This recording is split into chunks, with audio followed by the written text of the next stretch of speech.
स्वाध्यायः परमः। Doctor Baba Saheb Ambedkar open university.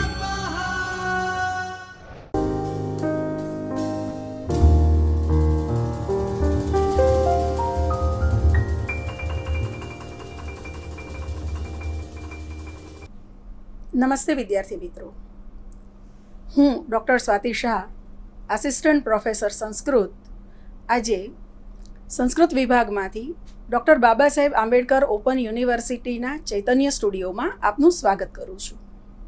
પ્રથમ વર્ષ બીએમાં સંસ્કૃત નાટ્ય, સ્તોત્ર અને મુક્તક કાવ્ય રૂપે તમારે પેપર નંબર 2 ભણવાનું હોય છે. તેમાં ભાસ રચિત નાટક સ્વપ્ન વાસવ દત્તમ એ પ્રથમ બ્લોક છે અને એ પ્રથમ બ્લોકમાં આજે આપણે સ્વપ્ન વાસવ દત્તમ કથાસારમાંથી ત્રીજું લેક્ચર ભણીશું. આ પૂર્વે આપણે સ્વપ્ન વાસવ દત્તમ કથાસારમાં 2 લેક્ચર ભણી ગયા છીએ, જોઈ ગયા છીએ અને છેલ્લે આપણે ભાસ નાટક ચક્ર જોયેલું. ભાસ નાટક ચક્ર એ ભાસના નાટકોની સંખ્યા અને એનું નિરૂપણ આપણે એમાં કરેલું. એ પૂર્વે આપણે ભાસ સમસ્યા તરીકે ભાસનો સમય બહુ જ વિગતવાર જોયો હતો.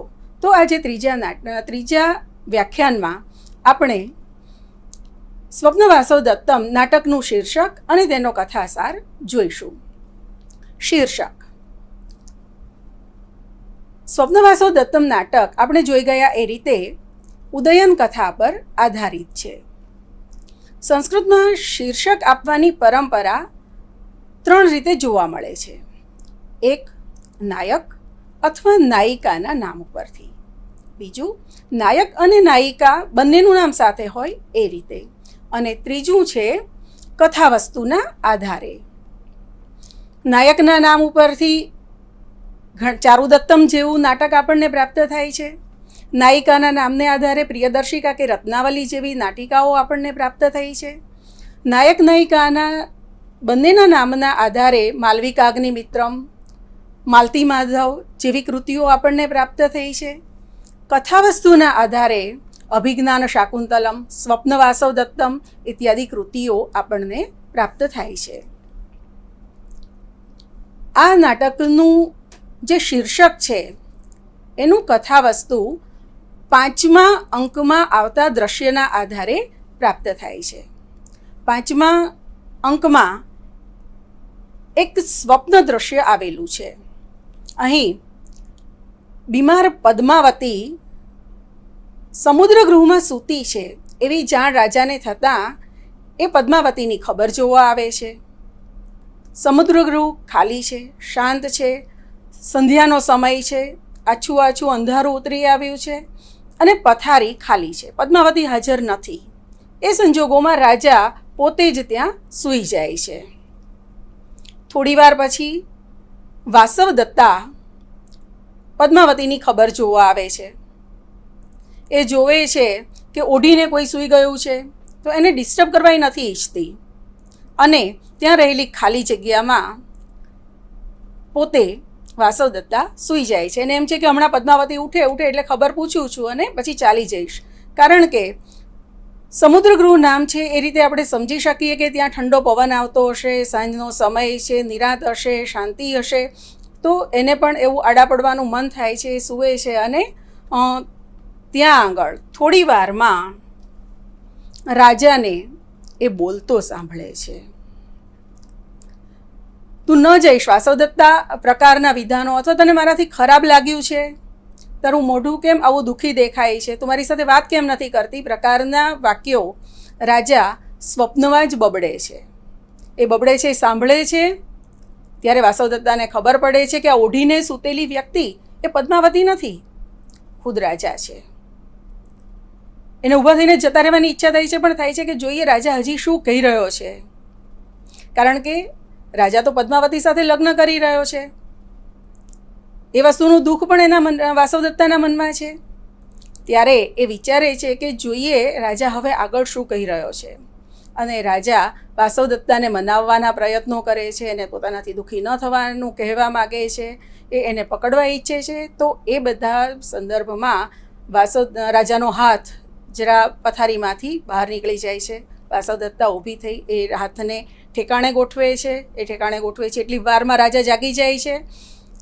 પણ અર્ધ ઊંઘ અર્ધ જાગૃતિ અને થોડું અજવાળું જાજુ અંધારું એવી પરિસ્થિતિમાં એ વાસવદત્તાને જોઈ કે ઓળખી શકતો નથી.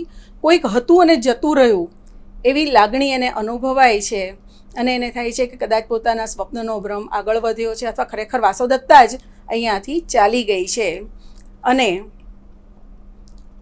એ દ્રશ્યના આધારે આ નાટકનું નામ સ્વપ્ન વાસવદત્તમ એ પડ્યું છે. સ્વપ્ને દૃષ્ટા વાસવદત્તા તદ અધિકૃત્ય કૃતમ નાટકમ સ્વપ્ન વાસવદત્તમ. એ રીતે આ નાટકના શીર્ષકને સમજાવવામાં આવ્યું છે. આ આખું મનોવૈજ્ઞાનિક અસર ઊભી કરનારું દ્રશ્ય છે. એક બાજુ રાજાના બીજા લગ્ન થવાના છે એ જાણીને વાસવદત્તા અતિશય દુઃખી છે. ઉપરાંત એ પદ્માવતીની સાથે જ રહી છે અને પદ્માવતીના રાજા સાથે લગ્ન થવાના છે એનો અતિશય વિશાળ સમારંભ વગેરે પણ છે. એ બધામાં દુઃખી, પોતાની જાતને એકલી અનુભવતી, સપત્ની આવતા રાજાના મનમાં પોતાનું સ્થાન નીચું ઉતરી જશે એવી રીતે ભય અનુભવતી વાસવદત્તાના મનમાં રાજાના મનોજગતમાં પોતે યથાવત બેઠેલી છે એ જાણતા એક ધરપત, એક આશ્વાસન પેદા થાય છે. અને એટલા માટે આ દ્રશ્ય અતિશય અગત્યનું છે અને એના આધારે આ નાટકનું નામ સ્વપ્ન વાસવદત્તમ એવું રાખવામાં આવ્યું છે એ આપણે જોઈ શકીએ છીએ.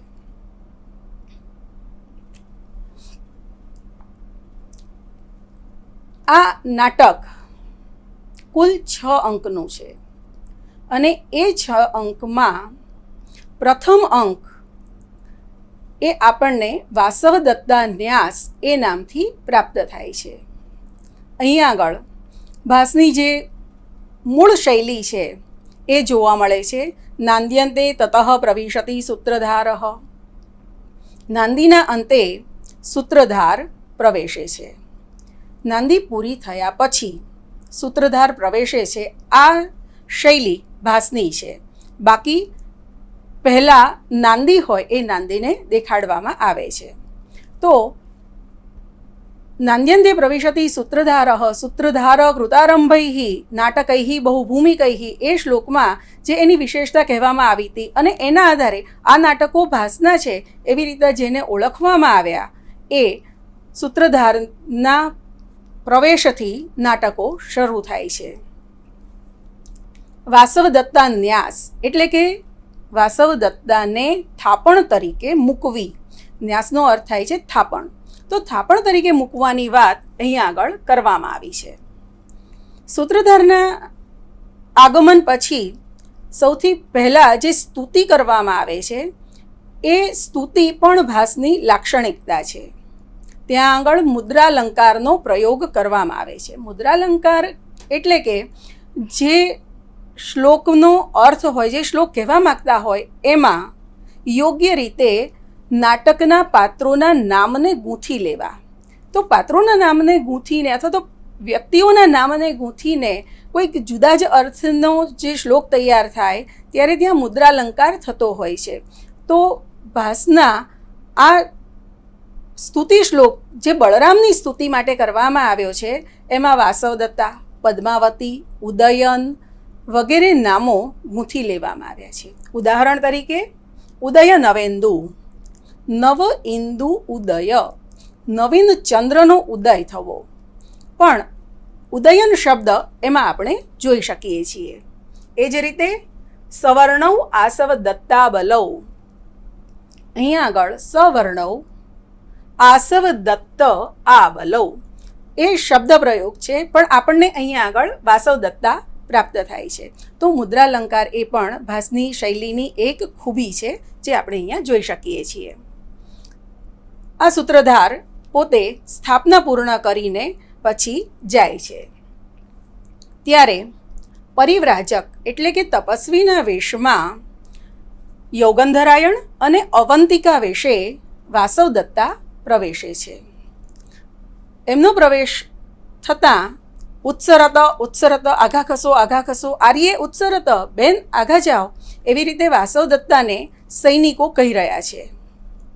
ત્યારે રાજાના આ સૈનિકો, આ સેવકો દ્વારા અપમાનનો અનુભવ થાય છે. કારણ કે કોઈ આવે અને ખસો એવી રીતે જ્યારે કહેવામાં આવે ત્યારે સ્વાભાવિક રીતે જ આપણે આશ્ચર્યમાં પડી જઈએ છીએ. આપણને ગમતું નથી કે આવું આપણી સાથે કેમ થઈ રહ્યું છે. એ જ વસ્તુ બને છે કે આ બંને હજી પ્રવેશી જ રહ્યા છે અને સૈનિકો, સેવકો એમને કહી રહ્યા છે કે દૂર ખસો. અને ત્યારે વાસવદત્તા પોતે અપમાનનો અનુભવ કરી અને યૌગંધરાયણને કહે છે કે આવું વર્તન કેમ થઈ રહ્યું છે. અને યૌગંધરાયણ બહુ જ સરસ જવાબ આપે છે કે જ્યારે ઓળખાય નહીં ત્યારે દેવ પણ અપમાનિત થતા હોય છે. અને બીજું, ચક્રાર પંક્તિ રીવ ભ્રમતી ભાગ્ય પંક્તિ. ચક્રના આરાની માફક ભાગ્યની પંક્તિ પણ, નસીબ સમય પણ ફરતો રહે છે. અને એ જ ફરતો સમય સમગ્ર જગતને પરિવર્તિત કરતો રહે છે. ત્યારબાદ દૂર જવાવાળી વાત હજી ચાલી રહી છે. ત્યાં કંચુકીનો પ્રવેશ થાય છે અને એ પેલા રાજ સૈનિકોને, સેવકોને કહે છે કે આવું વર્તન ન કરો. અને વાસવદત્તાને લાગે છે કે આ વ્યક્તિનો અભિગમ ખરેખર જ માનવીય છે. એ બધાને સારી રીતે જોઈ રહ્યો છે. કારણ કે એ કહે છે કે વનમાં તપસ્વીઓ આવે છે જ એટલા માટે કે સંસારમાં જે અપમાનનો અનુભવ કરવો પડે છે એ અપમાનથી એ લોકો પોતાની જાતને બચાવી શકે. અને એના એ માનવીય અભિગમને જોઈને વાસવદત્તા અને યૌગંધરાયણ હર્ષનો અનુભવ કરે છે. કંચુકી આવી અને તપસ્વીઓને પૂછે છે કે તમારી કોઈ આવશ્યકતા હોય તો જણાવો. રાજકુમારી પદ્માવતી એ તપસ્વીઓની આવશ્યકતાઓ, કાંઈ પણ એમની ઈચ્છાઓ હોય તો સંતોષવા માટે તત્પર છે. અને એ જાણી અને તરત જ યૌગંધરાયણના મનમાં થાય છે કે હા, આ બરાબર છે, આ જ ઉપચાર છે. અને એ કહે છે કે પદ્માવતી પાસે વાસવદત્તાને જો ન્યાસ કરી શકાય, થાપણ તરીકે મૂકી શકાય તો પોતાની મોટાભાગની ચિંતા પૂરી થઈ જાય. કારણ કે યૌગંધરાયણે એવું જાણ્યું છે, એક જ્યોતિષી પાસેથી જાણેલું છે કે પદ્માવતી છે એ ઉદયનની પત્ની બને તો રાજા અને રાજ્યના લાભમાં છે. તો પદ્માવતીને જ્યારે એ પોતાના રાજાની રાણી બનાવવા ઈચ્છતો હોય તો એ સંજોગોમાં રાજાની પૂર્વ પત્ની, રાજાની પ્રિય રાણી એવી વાસવદત્તા અને પદ્માવતી વચ્ચે જો એક પ્રકારનો લગાવ થાય, એક પ્રકારનો એકબીજા માટે મનમેળ થઈ જાય તો પોતાના ઘણા બધા પ્રશ્નો એમ જ સોલ્વ થઈ જાય એવું યૌગંધરાયણને લાગે છે. વાસવદત્તા એવું સાંભળે છે કે રાજકુમારી પદ્માવતી આવી રહી છે તો એ સાંભળીને જ વાસવદત્તાના મનમાં થાય છે કે ઓહો, રાજકુમારી સાંભળતા મને એના માટે મારી બહેન હોય એવી લાગણી જન્મે છે. અને જ્યારે પદ્માવતી આવે છે, તાપસીને એ પ્રણામ કરે છે અને તાપસી પ્રત્યે પોતાનો અભિગમ દર્શાવે છે, અભિભાવ દર્શાવે છે, ત્યારે વાસવદત્તાને લાગે છે કે આનું દેખાવ જ નહીં, આની વાણી પણ અતિશય મધુર અને સુંદર છે. તો એ વાસવદત્તાનો પદ્માવતી માટેનો અકારણ પ્રેમ છે અને એ એનો સ્વભાવ અથવા પ્રકૃતિ છે. આશ્રમના તપસ્વીઓને જ્યારે એવું પૂછવામાં આવ્યું કે તમારે કાંઈ જોઈએ છીએ તો બીજા કોઈએ કોઈ માગણી કરી નહીં, પરંતુ તપસ્વી વેશમાં રહેલા યૌગંધરાયણે કીધું કે હા, મારી એક ઈચ્છા છે. સાંભળીને પેલી તપસ્વી છે તપસ્વીની એના મનમાં એક વિચાર આવે છે કે આ ભાઈ જરૂર બહારથી આવ્યા હશે, કારણ કે આશ્રમના તપસ્વીઓ તો સંતુષ્ટ છે અને તેમણે માગણી કરવાની જરૂર જ નથી. ત્યારે યૌગંધરાયણ પોતાની માગણી પદ્માવતી સામે અને કંચુકી સામે રજૂ કરે છે કે આ મારી જે બહેન છે એનો પતિ એ પરદેશ ગયો છે, બહાર ગયો છે, પ્રવાસે ગયો છે તો મારી આ બહેનનું તમે થોડા સમય માટે થાપણ તરીકે સ્વીકાર કરી રક્ષણ કરો. અને ત્યારે કંચુકી કહે છે કે દુઃખમ ન્યાસસ્ય રક્ષણમ, બીજું બધું સ્વાભાવિક રીતે તમે સ્વીકારી શકો, તમારું ધન જતું રહે, તમારું તપ તમારે કોઈના માટે ખર્ચી નાખવું પડે અથવા એમાં કાંઈ તકલીફ આવે તો એ બધું સહ્ય છે, એ બધામાંથી તમે બહાર નીકળી શકો. પણ ન્યાસ થાપણનું રક્ષણ એ ખરેખર દુઃખદ હોય છે. અને પદ્માવતી કંચુકીના વિચારને જાણીને કહે છે કે જો એકવાર આપણે વચન આપી ચૂક્યા છીએ તો પાછા ફરવાનો કોઈ પ્રશ્ન રહેતો જ નથી અને આપણે એનો સ્વીકાર કરીએ. આ વાત પૂરી થાય, પદ્માવતી વાસવદત્તાનો સ્વીકાર કરશે એવું જાણ્યા પછી યૌગંધરાયણ વાસવદત્તાને કહે કે બેન, તું પદ્માવતી પાસે જા અને દુર્ભાગી એવી હું આ ચાલી એમ વિચારી કહી મનમાં જ બોલી વાસવદત્તા એ તરફ જતી હોય ત્યાં એક બ્રહ્મચારીનો પ્રવેશ થાય છે.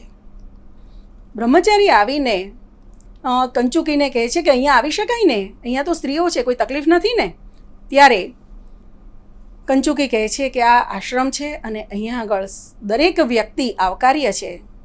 અને બ્રહ્મચારી એવી રીતે પ્રવેશે છે ત્યારે યૌગંધરાયણ એને ક્યાંથી આવ્યા વગેરે વગેરે પૂછે છે અને એ કહે છે કે હું લાવાણક ગામમાં વસતો હતો. લાવાણક સાંભળી અને વાસવદત્તાના કાન ચમકે છે, વાત જાણવા ઈચ્છે છે. અને બ્રહ્મચારી પણ ત્યાંનું પૂરું વૃત્તાંત કહે છે કે વાસવદત્તા જ્યારે રાજા શિકાર કરવા માટે ગયા હતા ત્યારે એક આગ લાગી, એમાં બળી ગયા. એને બચાવવા જતાં મંત્રી યૌગંધરાયણ પણ મૃત્યુ પામ્યા. હવે રાજા પાછા આવ્યા પછી મરી જવા ઈચ્છતા હતા. પોતાની પ્રિય પત્નીના દુઃખમાં એ પોતાનું જીવન પણ આપી દેવા ઈચ્છતા હતા, પરંતુ તેમના મંત્રીએ સમજાવી એમને બાંધી રાખ્યા, પકડી રાખ્યા. તો હવે રાજા શું કરે છે? વાસવદત્તાને એ જાણવામાં રસ છે, આપણને પણ એ જાણવામાં રસ છે. તો રાજા ઉદયન વાસવદત્તાના અડધા પડધા બળી ગયેલા જે આભૂષણો જડ્યા છે આગમાંથી, એને છાતીએ લગાડીને ઓ વાસવદત્તા, ઓ પ્રિય વાસવદત્તા, ઓ અવંતી રાજકુંવરી એમ બોલી બોલી અને પોતાનું દુઃખ ગાયા કરે છે. પોતે દુઃખી છે એ સતત આપણને દેખાયા કરે છે, એવી રીતે એનું વર્તન છે.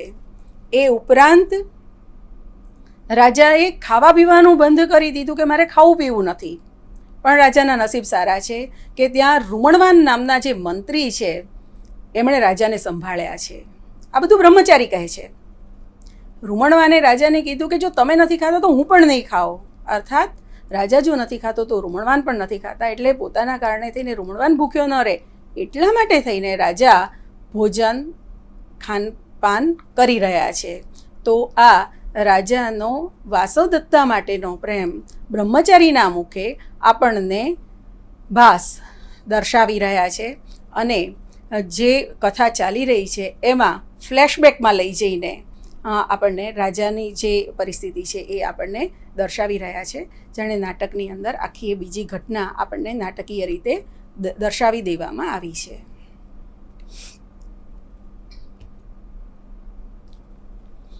આ અંકમાં આપણને શું પ્રાપ્ત થાય છે? તો સૌથી પહેલું મંગલ શ્લોકમાં મુખ્ય પાત્રોના નામ આપણને મળી જાય છે. મુદ્રાલંકાર છે, આપણે જોઈ ગયા. અહીંયા પાત્રો જે છે એ દરેક પાત્રની આઉટલાઈન આપણે જોઈ શકીએ છીએ. દરેક પાત્ર શું કરે છે, શું કરી રહ્યા છે અને એનો વિકાસ છે, ક્રમિક વિકાસ, એ પણ આપણે અહીંયા આગળ જોઈ શકીએ છીએ. યૌગંધરાયણ પોતાના રાજ્ય અને રાજા માટે પૂર્ણપણે નિષ્ઠાવાન છે એવો મંત્રી છે. વાસવદત્તા ઉદયનને અતિશય પ્રેમ કરે છે. ઉદયન પણ વાસવદત્તાને જ પ્રેમ કરે છે. યૌગંધરાયણ ઉપરાંત રૂમણવાન નામનો પણ રાજાની આસપાસ રહેલો એક નિષ્ઠાવાન મંત્રી છે. કંચુકી, સૈનિકો, તાપસી, આ બધા દ્વારા નાટકૈઃ બહુભૂમિકૈઃ એ જે ભાસ માટે કહેવાયું છે એ પહેલાં જ અંકમાં, આ નાટકના પ્રથમ જ અંકમાં આપણે જોઈ શકીએ છીએ. અહીંયા આગળ ઘણા બધા પાત્રો સ્ટેજ ઉપર આપણને જોવા મળે છે. અને બિહાઇન્ડ ધ સ્ટેજ એટલે કે જેની એન્ટ્રી નથી થતી પણ જેની વાત થાય છે એવા પાત્રો અને એમનું વ્યક્તિત્વ પણ આપણે સારી રીતે અહીંયા આગળ સમજી શકીએ છીએ. યૌગંધરાયણ એ કુશળ મંત્રી છે. એની કુશળતા પદ્માવતી સાથે રાજાના લગ્ન કરવા, જેથી કે રાજ્ય સમૃદ્ધ બને, રાજા પોતે વિકાસ પામે, એના માટે થઈને એ જે કાર્યો કરે છે. એક તો વાસવદત્તા બળી ગઈ છે એવી વાત ફેલાવવી, પોતે પણ મૃત્યુ પામ્યો છે એને બચાવવા જતાં એ પણ લોકો સુધી, રાજા સુધી પહોંચાડવું. એ પછી તપસ્વીના અને અવંતિકાના વેશમાં બીજા રાજ્ય સુધી વાસવદત્તાને લઈ જવી. એ પછી રૂમણવાનને રાજા માટે નિયુક્ત કરવો કે જે રાજાનું ધ્યાન રાખે અને રાજા માત્ર દુઃખી થઈ અને પોતાની પરિસ્થિતિને ખરાબ ન કરે, માનસિક શારીરિક સ્થિતિને ખરાબ ન કરે એનું ધ્યાન રાખવું.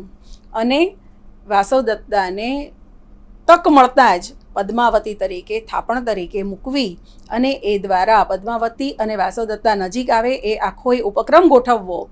તો આ બધામાં આપણને યૌગંધરાયણની કુશળતા જોવા મળે છે. બ્રહ્મચારી દ્વારા આપણે જાણીએ છીએ કે ઉદયન વાસવદત્તા માટે રડી રહ્યો છે, એ પોતે મૃત્યુ સુધી પોતાની જાતને લઈ જવા માટે તૈયાર છે. તો આ વાસવદત્તા માટેનો તેનો પ્રેમ, વાસવદત્તાનો ઉદયન માટેનો પ્રેમ. વાસવદત્તા આખા નાટકના કેન્દ્રમાં છે. આપણે સ્વપ્ન વાસવદત્તમમાં પણ શીર્ષકમાં પણ એ સમજી શક્યા છીએ. તો એ ઉદયનનો પ્રેમ આપણે જોઈ શકીએ છીએ. પદ્માવતીની સરળતા અને વચન પ્રેમ. ઉદયન અને વાસવદત્તા તો પતિ પત્ની છે જ, રાજા અને રાણી છે. એ બંનેનો એકબીજા માટેનો પ્રેમ અને એ બંનેનું વ્યક્તિત્વ તો આપણે સમજી જ શકીએ છીએ. પરંતુ પદ્માવતી કે જે હવે પછી રાજાની, ઉદયનની રાણી બનવાની છે, તેની સરળતા જુઓ. એ આવીને તાપસીને પગે લાગે છે. તાપસી એના લગ્ન માટેની વાત કરે છે તો એને પણ પ્રેમથી સ્વીકારે છે, હસે છે. વાસવદત્તાનો સ્વીકાર એણે કરવાનો છે ન્યાસ તરીકે. સાથે રહેલો કંચુકી કહે છે કે દુઃખમ ન્યાસસ્ય રક્ષણમ, પણ તોય એ પોતે પોતાનું વચન પાળવા માટે તૈયાર થઈ જાય છે. તરત જ વાસવદત્તાનો સ્વીકાર કરે છે અને વાસવદત્તા પ્રત્યે પોતાનો ભાવ પણ દર્શાવે છે. અને મેં કહ્યું તેમ આપણને ભાસની શૈલીના દરેક જગ્યાએ દર્શન થાય છે. એ પછી સૂત્રધારથી પ્રવેશ પામવાની વાત હોય, નાંદ્યંતે કહીને નાંદી ત્યાં પૂરી થઈ ગઈ છે એ દર્શાવવાની વાત હોય, સ્થાપના શબ્દથી હોય કે મનોવૈજ્ઞાનિક રીતે પાત્રોના મનોભાવને દર્શાવવાની વાત હોય, આ દરેક જગ્યાએ આપણે ભાસની શૈલી જોઈ શકીએ છીએ. આ ઉપરાંત ભાસ બહુ જ નાની નાની સૂચનાઓ આપે છે. નિષ્ક્રાંતાહ સર્વે, સ્થાપના ઇત્યાદિ જે બહુ જ નાની રંગ સૂચનાઓ છે, જેને રંગ સૂચનો પણ કહી શકાય, એ પણ આપણે જોઈ શકીએ છીએ. તો આ પહેલો અંક જેનું કથાવસ્તુ અને એ કથાવસ્તુની સમીક્ષા. એ પછી બીજો અંક કંદુક ક્રીડા પ્રસંગ તરીકે ઓળખાય છે. કંદુક એટલે દડો, દડાની રમત જે આ આખા નાટકમાં ઘટના તરીકે, બહારથી દેખાતી ઘટના તરીકે બને છે. પદ્માવતી અવંતિકા રૂપે રહેલી વાસવદત્તા સાથે દડાથી, કંદુકથી રમી રહી છે. અને પદ્માવતી કહે છે કે બસ હવે બહુ થયું, થાકી ગઈ. ત્યારે વાસવદત્તા એને કહે છે કે હા, તમારા હાથ દડો રમીને લાલ થઈ ગયા છે. જે હાથ તમારે મહાસેનના હાથમાં આપવાના છે, પ્રદ્યોતના હાથમાં તમારે જે હાથ આપવાનો છે એ તો રમી રમીને લાલ થઈ ગયો. તો અહીંયા આગળ હળવી મશ્કરી, મસ્તી એ બે સખીઓ વચ્ચે ચાલી રહી છે. દાસી કહે છે કે આ કન્યાકાળ જ છે અને એટલી વારમાં શું કામ તમે દડો રમવાનું બંધ કરો છો? હજી એ રમો. તો અહીંયા આગળ દડો રમવાની ઘટનાથી આ અંકની શરૂઆત થાય છે. જ્યારે અવંતિકા પદ્માવતીને કહે છે કે હવે તમે દડો રમવાનું બંધ કરો તો વાંધો નહીં, તમારા હાથ બહુ લાલ થઈ ગયા છે અને એ પેલા પ્રદ્યોતના હાથમાં આપવાના છે, મહાસેનના હાથમાં આપવાના છે. ત્યારે દાસી કહે છે કે એમને એની સાથે લગ્ન કરવાની ઈચ્છા નથી, એ એમને નથી ગમતા. વાસવદત્તા પૂછે છે કે તો કોણ ગમે છે? દાસી કહે છે કે એમને ઉદયન ગમે છે. વાસવદત્તાના દિલમાં, હૃદયમાં જાણે શારડી ફરી જાય છે ને તરત જ થાય છે કે ઓહો, આ તો મારા પતિ સાથે લગ્ન કરવા ઈચ્છે છે. અને દાસી કહે છે કે બને કે કદાચ ઉદયન છે એ અદર્શનીય, દેખાવડા ન હોય એવા હોઈ શકે. વાસવદત્તાથી બોલાઈ જાય છે કે ના, બહુ દર્શનીય છે. તમને કેમ ખબર પડી? પ્રશ્ન આવ્યો. અને વાસવદત્તા પરિસ્થિતિને સંભાળે છે કે અરે, એવું ઉજ્જૈનીના લોકો કહે છે, મને કંઈ ખાસ ખબર નથી, પણ ઉજ્જૈનીના લોકો કહે છે કે ઉદયન બહુ સુંદર છે. પદ્માવતીને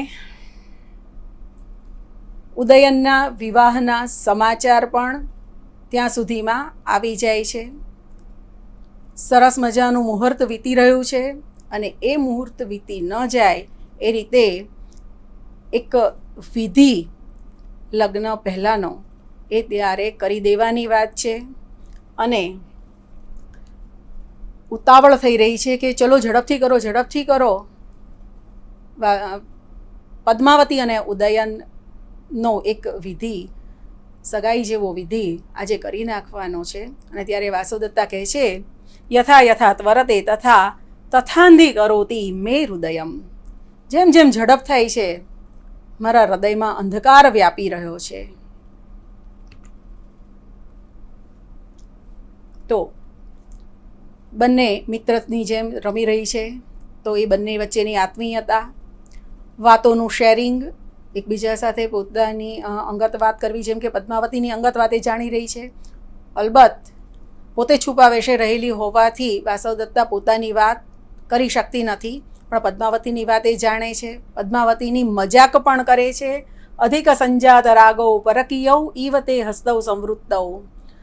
તારા બહુ રમી રમીને લાલ થઈ ગયેલા હાથ છે એ તને પરકીયા, અન્યની પત્ની કરવા માટે જાણે તું તૈયાર થઈ ગઈ છે, તારા હાથ એને માટે તૈયાર થઈ ગયા છે. ભવિષ્યન મહાસેન વધુ. અરે ભવિષ્યની મહાસેન વધુ.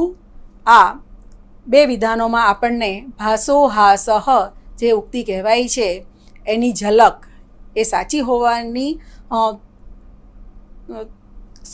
સ્વીકૃતિ આપણને આમાં જોવા મળે છે. નહીં દર્શનીય એવ અનકોન્શિયસલી વાસવદત્તાના મોઢામાંથી સરી પડે છે. બાકી તને યાદ છે કે પોતે અત્યારે ઉદયનની એટલે પત્ની છે એવું ક્યાંય કહેવાનું નથી, છતાંય અનકોન્શિયસલી બોલાઈ જાય છે નહીં દર્શનીય એવા. રાજા તો બહુ સુંદર છે. અને વાસવદત્તાની મનોસ્થિતિને આ આખાય અંકમાં આપણે જોઈ શકીએ છીએ. એ ડામાડોળ છે અને છેલ્લે જતાં એ અંધી કરોતી કરતાં વધારે દુઃખી થઈ રહી છે. અંધી કરોતી એ ચવીરૂપ છે. અંધ શબ્દને ક્રૂ પ્રત્યય લાગીને અંધી કરોતી શબ્દ ત્યાં આગળ તૈયાર થાય છે. ત્રીજો અંક, કૌતુકમાલા ગુંફન પ્રસંગ એ એનો મુખ્ય પ્રસંગ છે. ઉદયનના લગ્ન માટે કૌતુકમાલાને ગૂંથવાની છે અને એ ગૂંથવા માટે વાસવદત્તાની પસંદગી કરવામાં આવી છે. પદ્માવતીના લગ્નની તૈયારીઓ પૂરજોશમાં ચાલી રહી છે. વાસવદત્તા એકલી પ્રમોદવનમાં જઈને બેઠી છે, કારણ કે ત્યાં બહુ બધા લોકો નથી. લગ્નની તૈયારીઓની ધૂમધામ ત્યાં આગળ સુધી હજી પહોંચતી નથી. એના મનમાં અનેક પ્રકારના વિચારો ચાલતા હશે. એ દુઃખી છે, અને આ બધા પોતાના જ પતિના અન્ય સ્ત્રી સાથેના લગ્ન જોવા માટે થઈને પણ એ કદાચ એટલી બધી તૈયાર નથી, હોશમાં તો ન જ હોય. તો એ સંજોગોમાં એ પ્રમદવનમાં આવી અને બેઠી છે અને ત્યારે દાસી ત્યાં પ્રવેશે છે ને કેવી દેખાય છે તો કહે છે કે ધુમ્મસને લીધે ઘેરાયેલી ચંદ્રકલા જેવી દેખાય છે. બસ અહીંયા આગળ બહુ જ સુંદર ઉપમા આપી રહ્યો છે. એક તો ચંદ્રકલા, બિલકુલ પાતળી અમથી બીજની ચંદ્રકલા, અને એ પાછી ધુમ્મસથી ઘેરાયેલી, ભાગ્યે જ દેખાય, ભાગ્યે જ એનું જે સૌંદર્ય છે એ આપણા સુધી પહોંચે. એ જાણે ઉદાસ હોય એવી જ એ ચંદ્રકલા હોય, અને એવી જ ઉદાસ અહીંયા આગળ વાસવદત્તા દાસીને જણાય છે. અહીંયા આગળ ફરી એક વખત ઉદયનના સૌંદર્યની વાત નીકળે છે. દાસી આવીને કહે છે કે ઉદયન લગ્ન માટે તૈયાર થઈ રહ્યા છે, સ્નાન કરવા ગયા છે, અને એ કેવા સુંદર દેખાય છે અથવા તો કેવા દેખાય છે એવું વાસવદત્તાએ પૂછે છે. ત્યારે કહે છે કે શરચાપહીનઃ કામદેવ ઇતિ, જાણે પોતાના ધનુષ્ય બાણ વિનાના કામદેવ હોય એવા સુંદર રાજા દેખાઈ રહ્યા છે. અને દાસી વાસવદત્તાને જણાવે છે કે રાજમાતાએ કૌતુક માલાને ગૂંથવા માટે એની પસંદગી કરી છે. કારણ કે વાસવદત્તા ઉચ્ચ કુળમાં જન્મેલી છે અને બહુ વિનમ્ર, વિનયશીલ છે. તો કૌતુક માલા ગુંફન એ એણે કરવાનું છે. હવે વિચારો પરિસ્થિતિ કેવી છે. પોતાના જ પતિના બીજા લગ્નમાં એના માટેની કૌતુક માળાનું ગુંથન. એ કહે છે કે હવે પોતાનો પતિ પણ આર્યપુત્રો નામ પરકીય સમૃદ્ધ, મારો પતિ બીજાનો થઈ ગયો, એના માટે માળા ગૂંથવા જે ઔષધિઓ છે એમાંથી 2 ઔષધિઓ વિશે એ પૂછે છે. તો કહે છે કે એકનું નામ છે અવિધવાકરણ,